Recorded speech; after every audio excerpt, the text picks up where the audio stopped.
Dia mengomentari judul-judul dari berita. Joko Grab dan Mandala Nusa, usulan nama ibu kota baru Indonesia menurut warganet gitu. Dia menjawab Wowoland City of Kampret. Jadi Wowoland City of Kampret. Jadi lahan atau tanah Wowo atau kota Wowo kurang lebih demikianlah. Wowo ini kepada Pak Prabowo ya, sering disebut itu kalau di oleh netizen. Kemudian ada judul dugaan tim mawar dibalik kerusuhan 22 Mei. Prabowo Sandi ngaku nggak kenal. Kasian lowo katanya.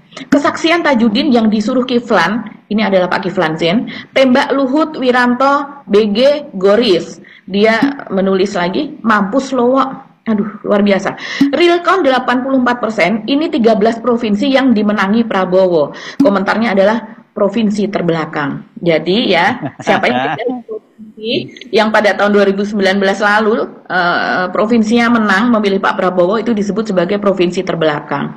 Dan ada lagi yang lainnya Mas Hersu, Prabowo bikin surat wasiat kalau terjadi apa-apa terhadap saya. Itu yang dibuat di Sahid ketika itu dia menyatakan itu. Ya, kata Gibran wek-wek depresi katanya. Jadi dia dalam keadaan depresi membuat surat wasiat. Ada lagi judul guru ngaji ini melecehkan 20 gadis dan dikomentari oleh Gibran pasti pendukung Prabowo. Assalamualaikum warahmatullahi wabarakatuh. Jadi pagi ini kita mau bahas dulu yang lagi rame nih, tentang akun Pupu Papa. Jadi akun Pupu Papa ini banyak menduga ini adalah akunnya dari Mas Gibran, cawapres terpilih yang mendampingi Pak Prabowo sekarang. Nah, akun Pupu Papa ini pada sekitar tahun 2017 dan 2018 itu ada jejak digitalnya yang menghina Pak Prabowo, termasuk menghina anak Pak Prabowo, Mas Didit. Nah, jadi ramelah ini, terutama di Twitter atau X sekarang, yang memanas-manasi, mengharap Pak Prabowo marah kepada Mas Gibran, termasuk di Facebook juga. Nah, ini biasanya yang memanas-manasi ini adalah K24 atau anak-anak Abah atau pendukung Bang Anies. Kalau pendukungnya Mas Ganjar, saya nggak tahu ya, belum saya lihat reaksi mereka. Nah, banyak pendukung Mas Anies yang berharap Pak Prabowo marah kepada Mas Gibran, kemudian nanti pecah koalisinya, jadi nanti negara kita ini pemerintahannya gagal.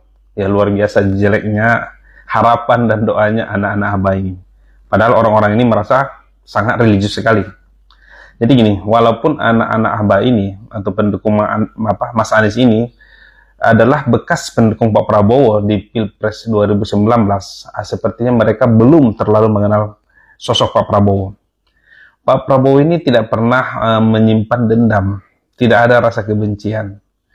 Ya, buktinya pada Pilpres 2014 kurang keji apa fitnahan dari Pak AM Hendra Priyono yang menuding Pak Prabowo itu adalah psikopat.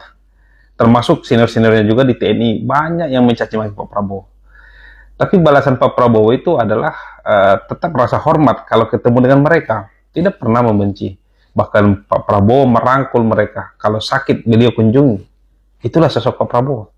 Atau kalau mau contoh lebih kecil, pada Pilpres 2014 kurang keji apa bulian dan caci maki Anies kepada Pak Prabowo.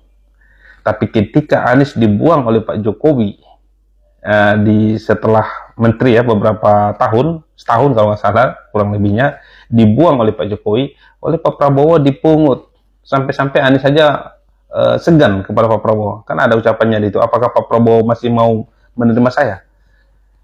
Keluarlah kata-kata Pak Prabowo yang luar biasa. Untuk kepentingan bangsa negara, lupakan masalah pribadi. Jadi Pak Prabowo tidak ada nyimpan-nyimpan dendam. Jadi sorry, anak-anak Abah nggak usah terlalu berharap hal-hal yang beginian akan membuat Pak Prabowo marah kepada Mas Gibran. Lagian ini kan masih semacam dugaan. Ya, kalau saya lihat di X yang mengeluarkannya ini ada akunnya itu yang ujung-ujungnya akun jualan. Jadi ini hanya untuk menarik minat.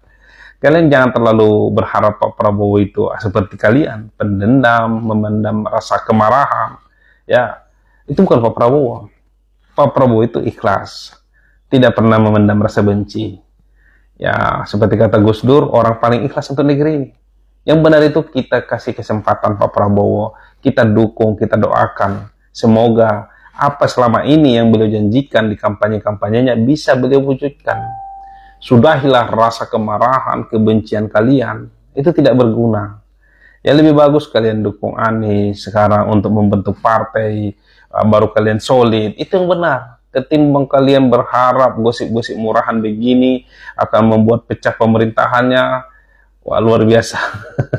Harapan dan kekejian kalian. Padahal kalian merasa orang paling religius ya, paling beragama. Tapi jiwa kalian itu jiwa penuh dengan bisikan setan. Itu yang kalian harus hindari. Jadi sekali lagi, sekalipun ya dugaan bahwa akun Pupu Papa ini adalah milik Mas Gibran dan sudah mencaci maki Pak Prabowo, tapi saya yakin Pak Prabowo tidak akan pernah memasukkan hal itu dalam hati beliau. Karena sudah terbukti berkali-kali. Dan sekali lagi yang harus kita ingat ya, apapun yang kalian rasakan atau kebencian yang kalian rasakan, tidak terima atau segala macam, Pilpres sudah selesai.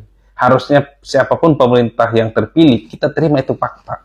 Masalah kalian mau jadi oposisi, mau mendukung, tidak ada masalah. Tapi kalaupun kita misalnya mengambil sikap oposisi, jadilah oposisi yang membangun. Maksudnya ya silakan caci maki Pak Prabowo, tapi jangan berharap yang untuk yang jelek-jelek untuk bangsa dan negara ini. Karena kalau terjadi kerusuhan segala macam, yang menderita bukan cuman yang kalian benci, tetapi kita juga dan keturunan kita, termasuk diri kalian. Jadi berharaplah yang bagus-bagus untuk bangsa dan negara kita. Jangan berharap-harap terus yang jelek-jelek. Dan yang pesan saya terakhir, coba kalian harus belajar sabar. Karena minimal 10 tahun ini kalian akan tetap jadi oposisi. Percayalah, setelah 2029 nanti Pak Prabowo akan 1 periode lagi. Dan kalian harus siap untuk terus menderita kalau kalian tetap memendam rasa kebencian yang ada. Dan jangan terlalu mudah menyemburkan segala macam fitnah-fitnah hanya berdasarkan dugaan. Karena kalau dugaan itu ternyata salah, kalian jatuhnya fitnah. Kalaupun dugaan itu benar, kalian salah menduga terhadap yang jadi korban itu Pak Prabowo. Ini orang tidak akan pernah mau benci, mau marah kalau hanya pribadi beliau yang kalian caci maki, kalian bully. Dan jangan lupa, kalaupun betul apa yang dilakukan akun Pupu Papa itu atau akun Mas Gibran dulu, itu juga yang kalian lakukan sebenarnya di Pilpres 2024 kemarin. Kurang keji apa fitnahan, bulian kalian kepada Pak Prabowo termasuk terhadap Mas Didit. Kan sama saja berarti kalian. Terus kenapa kalian sesama yang moralitasnya busuk begitu saling menjatuhkan? Ya, harusnya kalian saling menutupi aib. Sekian, terima kasih. Assalamualaikum warahmatullahi wabarakatuh. Tanpa kalian kasih tahu pun, kami sudah tahu dan kami sudah paham kalau Mas Gibran, Pak Prabowo, dan Pak Joko Widodo bukan orang luar biasa. Ya, kami yakin, kami percaya, dan kami nampak sendiri. Mereka hanya orang biasa. Ya, jadi nggak usah kalian kasih tahu. Kami udah tahu sendiri, ya. Kami percaya dan kami nampak Mas Gibran, Pak Prabowo, dan Pak Jokowi orang biasa. Orang yang sangat biasa. Yang biasa kalian caci, yang biasa kalian maki, yang biasa kalian hina, dan biasa kalian fitnah. Ya. Itulah biasanya mereka. Dan kami tahu itu karena kami nampak selama ini. Ya. Nampak kami selama ini bagaimana perbuatan kalian kepada mereka. Jadi kami yakin bahwa Mas Gibran, Pak Prabowo, dan Pak Jokowi hanya orang biasa. Ya. Orang yang biasa kalian perlakukan seperti itu. Ya. Tapi karena mereka orang biasa, makanya rakyat negeri ini mencintainya. Ya. Karena apa? Mereka biasa bekerja keras. Biasa berbaur dengan masyarakat, semua lapisan masyarakat. Mereka biasa berpikir bagaimana cara membangun dan memakmurkan negeri ini. Ya. Itulah mereka. Itulah mereka yang hanya orang biasa. Ya. Jadi tanpa kalian kasih tahu, kami sudah paham bahwa mereka itu bukan orang luar biasa. Ya. Yang luar biasa itu kalian. Ya. Kalian para pembenci-pembenci itu. Kalian yang luar biasa. Karena kalian menghina, mencaci, memaki, memfitnah kepala negara dan pemimpin negeri ini yang ingin memakmurkan bangsanya. Ya. Mengeluarkan kata-kata kotor. Mengeluarkan sumpah serapah. Menghina, mencaci, memfitnah pemimpin negeri ini yang ingin melihat rakyatnya makmur. Itulah luar biasanya kalian, ya kan? Karena itu kebiasaan kalian. Menjual-jual agama, menjual ayat-ayat Al-Quran, seolah-olah kalian pembela agama. Padahal kalian bukan siapa-siapa. Kalian hanya pengkhianat dan orang munafik.